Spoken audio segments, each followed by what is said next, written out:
जनपद आजमगढ़ के सांसद धर्मेंद्र यादव कई माह बाद जिले में पहुंचे, जहां सांसद ने भाजपा को हर मोर्चे पर फेल होना बताया। जहां मौजूदा सरकार के कर्मियों की फेहरिस्त बहुत लंबी है। भाजपा पर हमले में धर्मेंद्र ने बताया कि कुंभ में कोई व्यवस्था नहीं है। अभी तक मृतकों और लापता लोगों का सही आंकड़ा सरकार नहीं दे पाई है। सांसद धर्मेंद्र यादव सपा के पार्टी कार्यालय में प्रेस वार्ता के दौरान कहा कि बजट से जनता संतुष्ट नहीं है। जहाँ किसानों को कोई लाभ नहीं, उनकी कर्ज माफी नहीं, गन्ने के मूल्य का निर्धारण नहीं, बेरोजगारी के लिए कोई नया रोजगार नहीं। उत्तर प्रदेश का जनमानस त्राही त्राही कर रहा है। एआई कैमरे से लोगों की पहचान की बात की गई है, लेकिन मौनी अमावस्या के समय जैसी घटना कभी नहीं घटी। बता दें कि नहरों में पानी नहीं, गन्ने की पर्ची देने पर किसानों से बोला जा रहा है कि 3 दिन में गन्ना पहुंचाओ, जो व्यवहारिक रूप से संभव नहीं है। थाना तहसील लूट का अड्डा बन चुका है। बिजली विभाग को लेकर कहा कि इसका निजीकरण नहीं होना चाहिए। सपा सांसद धर्मेंद्र यादव ने मीडिया कर्मियों से बातचीत करते हुए कहा कि देश के ऊपर कर्ज बढ़ता जा रहा है। देश के ऊपर 1,95,000 करोड़ कर्ज हो चुका है। 55 लाख करोड़ का कर्ज था। डॉलर के मुकाबले रुपया कमजोर होता जा रहा है, जबकि पहले के प्रधानमंत्री को बोलते थे कि रुपए की वैल्यू नहीं, देश की वैल्यू गिर रही है। बीजेपी के लोग बताएं, देश की साख आज कहाँ खड़ी है। बता दें, कल बीती रात दिल्ली में हुई घटना को लेकर कहा कि ये दुर्भाग्यपूर्ण है, इस पर कठोरता कार्रवाई होनी चाहिए। इस तरह के हादसे का कोई स्थान नहीं होना चाहिए। उन्होंने बीजेपी को संवेदनहीन बताया। इस सरकार पर आजमगढ़ में लगातार उपेक्षा को लेकर कहा है कि यहाँ के सांसद होने के नाते हर समस्या को संसद में सवाल उठाऊंगा।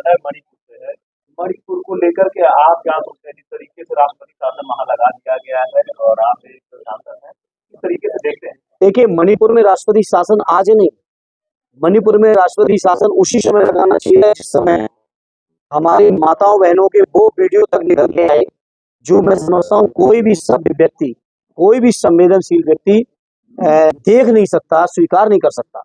मणिपुर में उस समय लगाना चाहिए था। ये तो लीपापोती की बातें हैं। और राष्ट्रपति शासन भी तो भाजपा का ही शासन है। राष्ट्रपति शासन कौन सा अलग से शासन है? पूरी तरह से मणिपुर को जला के रख दिया बीजेपी के लोगों ने। बहुत दुर्भाग्यपूर्ण है और मैं समझता हूँ कठोरतम कार्रवाई होनी चाहिए। जो लोग भी दोषी हैं, इस तरह के नहीं होने चाहिए। इसी तरह के हादसे को कोई भी स्थान नहीं होना चाहिए। लोगों की जान की कीमत को समझना चाहिए। हालांकि बीजेपी के लोग इतने संवेदनहीन हैं कि इनकी नजरों में लोगों की जान की कोई कीमत नहीं। कुंभ के नाम पर जहां इतने लोगों की जान गई हो, वहां पे आप सोचिए, बड़े बड़े संतों ने कहा कि इस तरह के हादसे के बाद फूल बरसाने से लेके वहां तमाम चीजें नहीं होनी चाहिए थी, वो भी की। तो बीजेपी के लोग संवेदनहीन लोग। इस तरीके से दुष्प्रचार किया गया है कि 144 साल के बाद ये कुंभ आया है, इस तरीके की बातें सामने आ रही है। लालू प्रसाद यादव का भी बयान आया है, बताया। देखिए, मैं तो खुद इलाहाबाद रहा हूँ। 2001 के कुंभ के समय में वहां का छात्र भी था। अनमूनन देखी है, कोई न कोई हर कुंभ में ही इस तरह की चर्चा हुई है। अब वो क्या है वो संत लोग जाने, लेकिन हम इतना जरूर कह सकते हैं, बीजेपी के लोगों ने प्रचार प्रसार के अलावा कुछ भी नहीं किया। व्यवस्था के नाम पे किया नहीं कुछ। जहां मुख्यमंत्री जी कहते थे हमने 1 करोड़ लोगों की व्यवस्था की है स्नान की, और अभी 2 दिन पहले बयान दिया कि 49 करोड़ लोगों ने किया, तो उनकी व्यवस्था से तो अभी आधे लोगों ने ही स्नान किया। वो अगर मुख्यमंत्री जी की बात को ही माना जाए, फिर ये भगदड़ क्यों हुई, फिर ये अव्यवस्था क्यों हुई, फिर ये पिछले कई हफ्तों से लगातार 2-2, 3-3, 400 किलोमीटरों के जाम क्यों लग रहे हैं? आखिर व्यवस्था कहाँ है? समाजवादी उनका ये कहना है कि वर्षों से समाजवादी पार्टी के कार्यकर्ता है और वहां पर उन्होंने उत्तेजित नारे लगाए और इस तरीके की। नहीं, इससे ज्यादा अशोभनीय बात कोई हो नहीं सकती, कोई नहीं हो सकती। आखिर उनके ड्रोन कहाँ गए? उनके सीसीटीवी कहाँ गए? उनको जो एआई से लोगों को आइडेंटिफाइड कर रहे थे वो कहाँ गए? इस तरह की बातें नहीं करनी चाहिए। जिस किसी ने भी की है उसको सोचना चाहिए, या फिर तो उसकी बुद्धि पर ही तरस आ सकता है। इससे ज्यादा मैं कुछ कहूंगा नहीं। कार्रवाई को लेकर के क्या रेलवे की तरफ से कोई कार्रवाई का आश्वासन दिया गया है? लापरवाही है, क्योंकि जब एक स्टेशन पे ट्रेन आने वाली थी तो उसको डाइवर्ट दूसरे स्टेशन पे किया गया है। इसी तरह की घटना पिछले कुंभ में जब आदरणीय राष्ट्रीय अध्यक्ष जी मुख्यमंत्री थे उत्तर प्रदेश के, इलाहाबाद के में भी इसी तरह की गई थी। ये करने का जिस किसी की भी गलती है, जो भी दोषी है, उस पर कठोरतम कार्रवाई होनी चाहिए। लोगों से की जान से खेलने का अधिकार और हक किसी को नहीं है। जी, आजमगढ़ के पिछले सत्र की व्यस्तताओं में, कुछ पारिवारिक व्यस्तताओं के कारण काफी दिनों बाद आजमगढ़ आ पाना हुआ।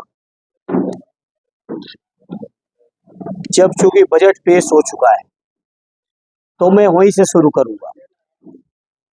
भारतीय जनता पार्टी का ये 11वां बजट पेश हुआ और 11वें बजट पेश होने के बाद देश के जनमानस को जितनी उम्मीदें, सपने दिखाए, जितने भाषण दिए, जितने वादे किए, पूरी तरह से पिछले बजटों की तरह ही इस बजट में भी जनता पूरी तरह निराश है।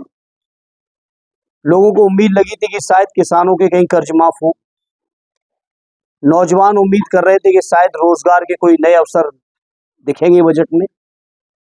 बीजेपी के लोग आंकड़ों के लिहाज से प्रचार तो बहुत बड़े बड़े बजट का कर रहे हैं कि 50 लाख करोड़ से भी ज्यादा का बजट है, लेकिन मैं समझता हूं देश के 140 करोड़ लोगों में शायद 50 लाख लोग भी इस बजट से संतुष्ट नहीं है।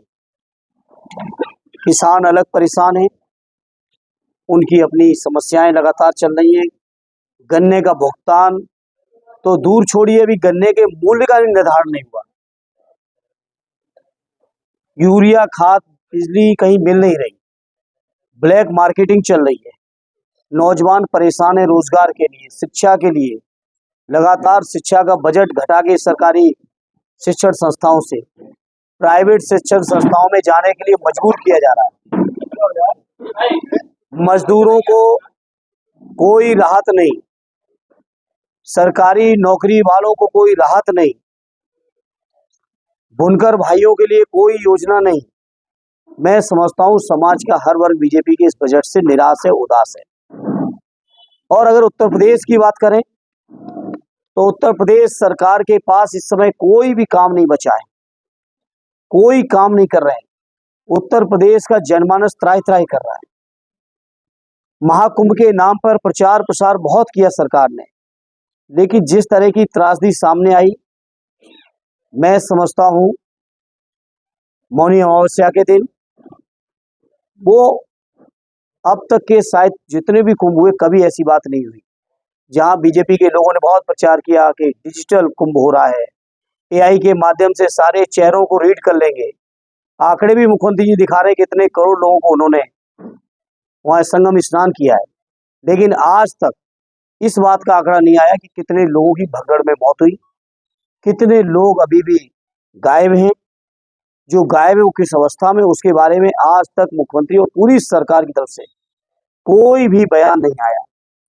तो बीजेपी ने, चाहे दिल्ली की सरकार हो चाहे यूपी की सरकार हो, पूरी तरह से निराश किया है। और हम आप सब जब आजमगढ़ में बैठे तो मैं समझता हूँ आजमगढ़ के लोगों के साथ तो बीजेपी के लोगों का विशेष तौर पे उपेक्षा लगातार कर रहे हैं।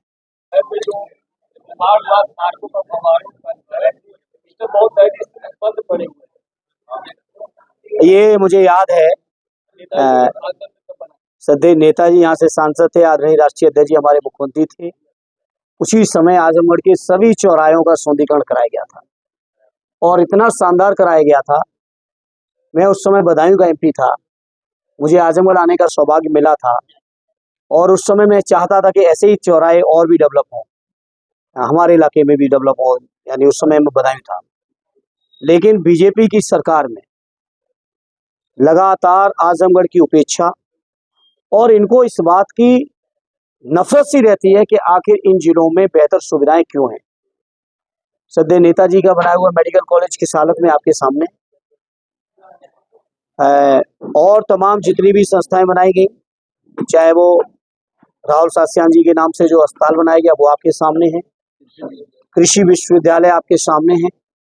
सारी संस्थाएं के साथ अन्याय हो रहा है और मैं कह सकता हूं सठियाओं शुगर मिल के साथ भी ऐसी परिस्थितियां पैदा की जा रही है कि शुगर मिल को भी प्राइवेट किया जा सके, इसलिए वहां की अव्यवस्था बनाई जा रही। पहले कि अव्यवस्था बनाएंगे तो प्राइवेट करने के एक तर्क बनेगा। जानबूझ के सरकार समाजवादी पार्टी के बनाई हुई संस्थाओं में, उस समय के बनाए हुए उद्योगों में उपेक्षा कर रही है।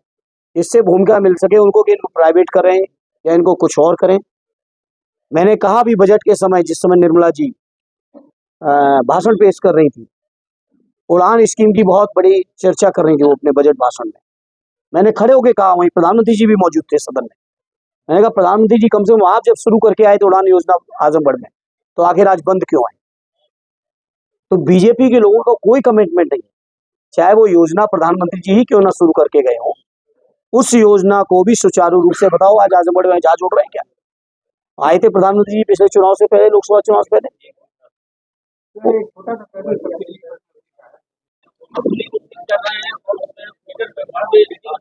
मैंने अभी जिक्र किया ना इसका, गलत रीडिंग आ रही है, गलत बिल आ रहे हैं, किसानों के भी आ रहे हैं, हर उपभोक्ता के साथ हो रहा है। मैं बात करूंगा इस मुद्दे पर अधिकारियों से और बात करूंगा।